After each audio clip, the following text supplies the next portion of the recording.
तो चलिए सबसे पहले मैं आपको जानकारी दे दूं कि ये जो वैकेंसी है वो आपका मध्य प्रदेश हाई कोर्ट जबलपुर की तरफ से निकला है, यानी डिपार्टमेंट का नाम को आप याद रखिएगा, Madhya Pradesh high court Jabalpur. All India की भर्ती है, दूसरे स्टेट के कैंडिडेट भी इसमें आवेदन कर सकते हैं, लेकिन दूसरे स्टेट के आवेदक अगर इसमें आवेदन करेंगे तो उनको जनरल कैटेगरी से फॉर्म डालना पड़ेगा। तो याद रखिएगा, आपका मध्य प्रदेश हाई कोर्ट की तरफ से आपका जूनियर जुडिशियल असिस्टेंट के पद पे वैकेंसी निकला है। टोटल 40 पोस्ट पे आपका वैकेंसी निकला है।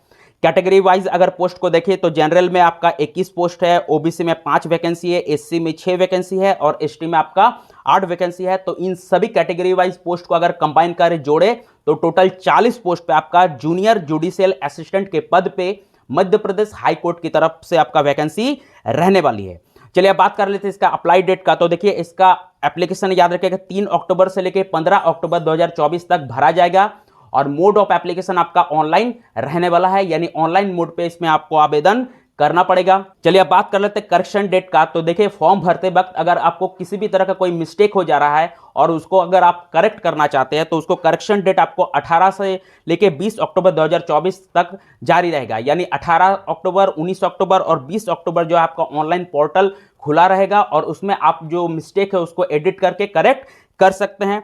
चलिए अब बात करते हैं फी जो का। तो याद रखें कि इसमें जनरल और अदर स्टेट वालों को जो है सब जोड़ जाड़ के 950 रुपए का एप्लीकेशन फी देना पड़ेगा और एससी एसटी ओबीसी वालों को सब जोड़ जाड़ के 750 रुपए का एप्लीकेशन फी देना पड़ेगा और मोड ऑफ पेमेंट आपका ऑनलाइन रहने वाला है, यानी ऑनलाइन मोड पे आपको फी पे करना पड़ेगा और फी भरने का लास्ट डेट आप याद रखिएगा 15 अक्टूबर 2024 रहने वाला है, यानी 15 अक्टूबर 2024 तक आपको हर हालत में इसमें फी पे कर देना है ऑनलाइन मोड पे। चलिए अब बात कर लेते हैं एज लिमिट का। तो देखिए, इस वैकेंसी के अंतर्गत आपका एज लिमिट रहेगा 18 साल से लेकर 35 साल। 18 साल मिनिमम एज और 35 साल आपका मैक्सिमम एज। और एज का जो कैलकुलेशन होगा वो आपका 1 जनवरी 2024 के अनुसार रहने वाले हैं, यानी 1 जनवरी 2024 के अनुसार एज कैलकुलेट किया जाएगा और यह देखा जाएगा कि आवेदक का मिनिमम एज 18 साल कंप्लीट हो रहा है या नहीं। अगर 1 जनवरी 2024 तक आवेदक का मिनिमम एज 18 साल कंप्लीट नहीं हो रहा है, 18 साल से कम पड़ जा रहा है, तो वह इसमें आवेदन नहीं कर सकता है। और साथ ही साथ मैक्सिमम एज का कैलकुलेशन भी जो आप याद रखेगा 1 जनवरी 2024 के अनुसार रहने वाला है। और याद रखेगा इसमें साथ ही साथ आपको मध्य प्रदेश के जो रिजर्व कैटेगरी के कैंडिडेट है जैसे एससी एसटी ओबीसी, उन सभी को एज रिलैक्सेशन मिलने वाला है, यानी अधिकतम उम्र में छूट मिलने वाला है। ओबीसी वालों को 3 साल का और एससी एसटी वालों को जो है 5 साल का अधिकतम उम्र में उन सभी को जो है छूट मिलने वाला है, मध्य प्रदेश के जो रिजर्व कैटेगरी है, ठीक है। और अदर स्टेट वाले अगर इसमें आवेदन करेंगे तो मैंने पहले ही आपको बता दिया जनरल कैटेगरी से फॉर्म डालना पड़ेगा।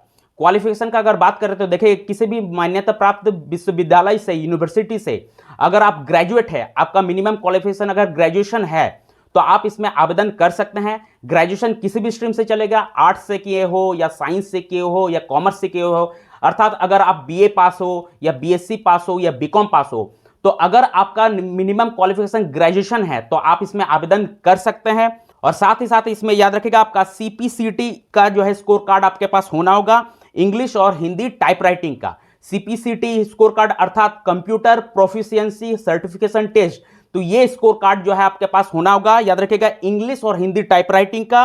और साथ ही साथ आपके पास 1 साल का जो है कंप्यूटर एप्लीकेशन डिप्लोमा कोर्स का सर्टिफिकेट आपके पास होना होगा।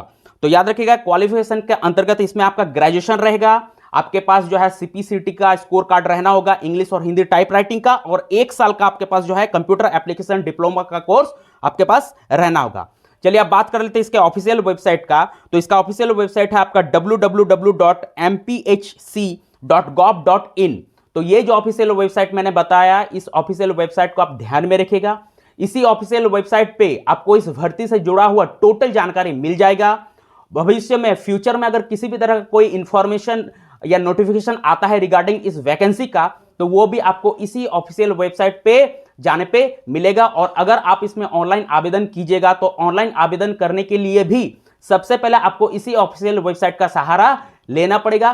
तो अगर आप इसमें आवेदन करने के इच्छुक है तो मैंने जो ये ऑफिशियल वेबसाइट बताया आपको, इस ऑफिशियल वेबसाइट को आप अच्छे से नोट कर लीजिएगा, आपको टोटल जानकारी मिल जाएगा। चलिए अब सिलेक्शन प्रोसेस अर्थात चयन प्रक्रिया का अगर बात करें तो इसके चयन प्रक्रिया के अंतर्गत पहला स्टेज में आपका ऑनलाइन एग्जाम लिया जाएगा 100 मार्क्स का। फिर ऑनलाइन एग्जाम को जैसे ही आप क्वालिफाई कीजिएगा फिर आपका डॉक्यूमेंट्स वेरिफिकेशन होगा और तीसरा स्टेज आपका फाइनल मेरिट लिस्ट तैयार किया जाएगा।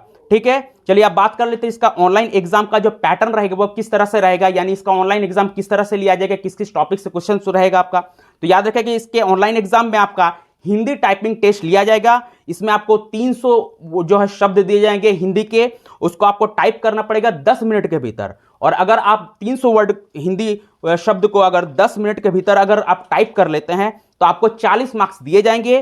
फिर आपका इंग्लिश टाइपिंग का टेस्ट लिया जाएगा। इंग्लिश के जो आपको 350 वर्ड जो है 350 वर्ड आपको दिए जाएंगे और उसको आपको 10 मिनट के भीतर, अर्थात आपको 10 मिनट का टाइम दिया जाएगा और उस 10 मिनट के भीतर आपको इंग्लिश के 350 वर्ड को टाइप करके दिखाना पड़ेगा। और अगर आप ऐसा कर लेते हैं तो आपको जो है 40 मार्क्स दिए जाएंगे। और इसमें आपको याद रखेगा सामान्य इंग्लिश अर्थात जनरल इंग्लिश और कंप्यूटर दोनों को मिला के 20 मार्क्स के क्वेश्चंस पूछे जाएंगे और इसमें आपको 20 मिनट का टाइम दिया जाएगा। तो अगर हम लोग देखें तो इस ऑनलाइन एग्जाम में फुल मार्क्स आपका 100 रहेगा और इसमें टोटल आपको 40 मिनट का टाइम दिया जाएगा। ये चलिए बात कर लेते हैं मेरिट लिस्ट का। तो देखिए इसमें आप जो ऑनलाइन एग्जाम दीजिएगा उस ऑनलाइन एग्जाम में आप जो मार्क्स लाइएगा और आपका जो सीपीसीटी स्कोर कार्ड का जो आपका परफॉर्मेंस रहेगा उसको जोड़ के उसको कंबाइन करके इसमें आपका मेरिट लिस्ट बनने वाला है। सैलरी का बात करें तो देखिए इसमें पे स्केल आपका 29,200 से लेके 92,300 का जो पे स्केल आपको मिलने वाला है इस वैकेंसी के अंतर्गत। तो देखिए यही कुछ डिटेल्स था इस फॉर्म के रिगार्डिंग इस भर्ती से जुड़ा हुआ जिसको मैंने आपको बता दिया। तो चलते चलते आपसे बस इतना ही रिक्वेस्ट है कि अगर आप हमारे चैनल में नए हैं तो रोजाना नए नए गवर्नमेंट जॉब्स का अपडेट पाने या किसी भी तरह का योजना से संबंधित सरकारी या किसी भी तरह का सिलेबस से संबंधित या कोई भी लेटेस्ट अपडेट और न्यूज प्राप्त करने के लिए हमारे इस चैनल को सब्सक्राइब कीजिए। तो चलिए मिलते हैं नेक्स्ट वीडियो में, तब तक के लिए जय हिंद।